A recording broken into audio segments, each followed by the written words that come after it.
Annyeong, hai bersama Ratu Drakor Channel. Yuk kembali review Snowdrop episode 2. Langsung yuk guys, di sini ada Yongra yang syok melihat Lim Suho terbaring pingsan dengan penuh darah.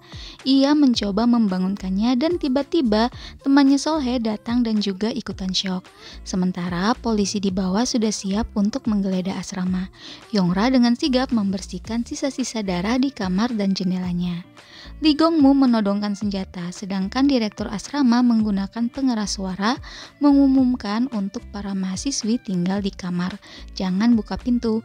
Para mahasiswi berlarian panik ke kamar masing-masing. Hairong dan Jungmin kaget melihat kamar mereka sudah terbaring Lim Suho yang penuh darah dan dalam keadaan pingsan. Yongra menjelaskan yang terjadi kalau ia sudah menemukan Suho di kamar saat ia datang dari perpustakaan. Teman-temannya panik. Yongra minta mereka ikut menyembunyikan Suho.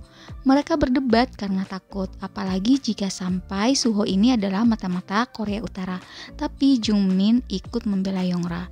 Yongra meyakinkan teman-temannya kalau pria ini bukan mata-mata Korea Utara dan mengingatkan teman-temannya kalau ia adalah salah satu pria di kencan buta kelompok mereka. Semua kaget dan mulai membantu Yongra. Sementara di lantai bawah, Hana mendodongkan pistol ke direktur asrama yang memberi pengumuman ke mahasiswi untuk mengunci pintu. Tapi direktur bersikukuh untuk minta surat geledah. Hana akhirnya mengalah untuk mengambil surat penggeledahan terlebih dahulu. Suho kemudian sadar nih dari pingsannya. Ia dengan sigap bangun dan mau pergi, tapi yang lain menahannya karena ia sedang dicari polisi. Yongra memberi ide tempat sembunyikan Suho yang tak bisa dimasuki polisi. Di sisi lain, direktur asrama sambil menunggu surat perintah penggeledahan, tiba-tiba ia mengingat masa lalunya. Di sini terlihat sepertinya ia sedang disiksa. Tapi belum kebuka ya guys, sebenarnya kejadian apa sih yang dulu menimpa direktur asrama ini. Tak lama surat penggeledahan datang dan para agen ini sudah bisa menggeledah kamar-kamar di asrama. Tibalah mereka di kamar 207 dan Gong-mu langsung menerobos masuk.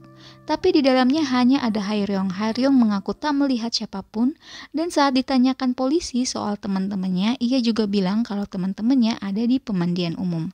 Hana bertanya, kenapa mereka ke sana padahal tadi direktur asrama sudah perintahkan mereka untuk diam di kamar. Untung saja direktur asrama membantu mereka kalau di kamar mandi tidak ada pengeras suara, jadi mereka pasti tidak mendengar pengumumannya. Polisi pun langsung pergi ke pemandian umum dan Hairong langsung bisa bernapas lega. Sementara di pemandian umum ini, Yongra dan teman-temannya masih sibuk membersihkan darah yang berceceran. Sedangkan Hana sudah semakin mendekat ke pemandian umum tersebut. Yongra dan teman-temannya bersiap dengan tegang dan ketakutan. Hana kemudian masuk dan Yongra bertanya siapa dirinya. Tingkah Solhe menarik perhatian Hana dan menanyakan kenapa Solhe ini menangis. Dengan takut-takut Solhe menjawab kalau ia memang takut.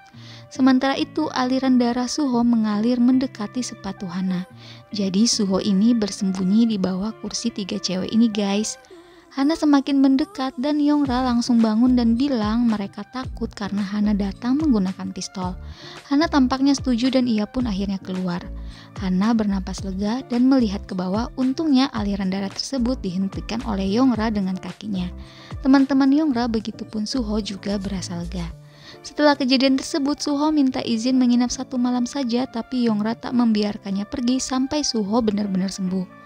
Suho pun langsung bertanya nih bagaimana ia harus membalas Yongra. Yongra menjawab kalau ia tak memberikan bantuan gratis, tapi semua itu karena kaset yang diberikan Suho. Suho pun langsung tersenyum tipis. Duh, sweet banget sih. Di sisi lain, seorang agen menelpon atasannya untuk melaporkan kejadian soal sungai Taedong 1. Bosnya juga bertanya nih bagaimana dengan orang-orang Korea Utara. Agennya memberitahu info soal Taedong dan kawan-kawannya juga soal Profesor Han. Sementara di sini Lee Gong-mu diminta atasannya untuk mundur dari kasus ini karena bisa membahayakan mereka. Tapi Lee Gong-mu tak mundur meskipun kejadian ini ditutupi karena tidak muncul di koran. Ia juga minta Hana untuk mengawasi Profesor Han. Gongmu juga menanyai teman Suho yang tertangkap. Ia memberikan foto Suho dan menanyakan apakah Suho ini adalah pemimpin mereka. Di sini ia juga membongkar bahwa Suho mendekati Profesor Han dan Guang Tae dan berpura-pura menyamar jadi mahasiswa. Tapi untuk tutup mulut, teman Suho minum sianida dan bunuh diri. Jadi ia tak bisa memberikan saksi apapun lagi. Balik lagi ke asrama, di sini Yongra berembuk sama teman-temannya dan minta mereka untuk menolong Suho karena teringat kakaknya yang pernah tertangkap. Tapi Haeryung tidak setuju. Yongra meyakinkan bahwa lantai 4 bisa jadi tempat persembunyiannya. Jungmin kembali membela Yongra. Akhirnya Yongra berhasil dan membujuk juga meyakinkan penjaga asrama kalau Suho ini bukan mata-mata. Ia juga minta tolong untuk bisa memberikan tempat di lantai 4 tapi harus merahasiakan ini semua. Penjaga asrama akhirnya membukakan pintu dan di sini juga mereka hampir ketahuan sama si Bun Ok. Sampai di dalam, Yongra kemudian membersihkan luka Suho dan meskipun tanpa dialog nih di sini tetap bawaannya baper guys. Esok paginya direktur asrama menanyakan kamar 207 ke Okbun. Okbun bilang mereka memang mencurigakan. Direktur mengingatkan ucapan Bun Ok ini bahkan bisa membunuh seseorang. Bun Ok pun langsung minta maaf. Sementara Yongra dan Solheim mencuri-curi makanan sarapan untuk dibawa ke Suho. Sampai di lantai 4, Yongra mengajarkan kalau mereka harus membuat kode ketuk agar bisa ketahuan kalau yang datang memang Yongra. Yongra membawakan banyak makanan sementara Suho hanya minta baterai. Yongra langsung mengomelinya bahwa Suho tak tahu apa yang harus ia lalui untuk bisa mendapatkan makanan ekstra buat Suho. Suho tersenyum dan mengatakan ia teringat adiknya. Yongra pun juga bercerita tentang kakaknya yang pernah tertangkap. Suho juga berkata kalau Yongra sudah terlalu banyak membantunya hanya karena diberikan kaset. Yongra minta agar Suho membalasnya satu saat nanti. Suho bingung dengan cara apa nih. Yongra bertanya kalian apa sih yang dimiliki sama Suho. Suho menjawab tak ada. Yongra ngambek dan mengatakan Suho harus cari keahlian daripada harus ikut unjuk rasa. Suho hanya tersenyum mendengar ucapan Yongra karena dia tahu bahwa selama ini Yongra salah paham mengira dirinya adalah orang yang ikut unjuk rasa. Akhirnya Suho diam-diam memperbaiki radio rusak untuk mencari informasi. Saat tugas bersama Okbun, Yongra mendengar info dari Okbun soal iming-iming jika menangkap mata-mata. Dan bagaimana Suho ini ternyata adalah mahasiswa dari Jerman.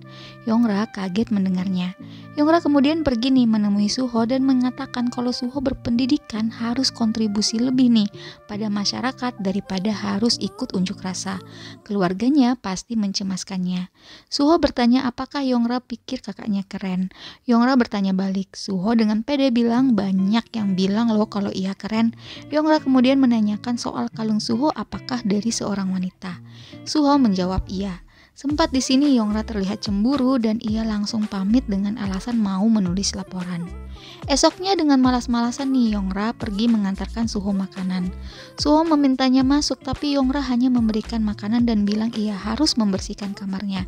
Suho hanya lihat Yongra dengan diam, gak sadar ya kalau Yongra ini lagi baper. Sementara tak lama dari itu Suho mendengar suara Yongra dari bawah dan ia melihat Yongra berpelukan dengan seorang pria yang ternyata adalah kakaknya.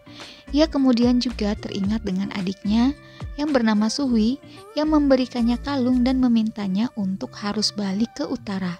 Jadi bener nih si Suho ini emang dari utara ya guys. Kemudian saat Yongra datang lagi mengganti perban, Suho memberitahu juga bahwa adiknya adalah orang yang paling berharga buatnya. Sambil memegang kalungnya, Yongra langsung paham bahwa kalung itu ternyata pemberian adiknya Suho. Ia lalu tersenyum karena kelihatan senang. Dan ternyata Yongra belum tahu nih nama si Suho. Suho pun memperkenalkan dirinya sebagai Lim Suho. Tapi kemudian handuknya ketumpahan dan Yongra akhirnya mau mencuci handuk Suho tapi airnya mengalir ke bawah. Sementara di ruang bawah lantai 4 adalah perpustakaan. Air merembes menjatuhi ketua asrama yang sedang belajar. Ia pun langsung bergegas mau melapor ke direktur asrama. Sementara di sini Yongra dan Suho masih berdiskusi soal jalan keluar dari asrama. Direktur, kepala asrama, dan penjaga asrama mendatangi ruangan di lantai 4.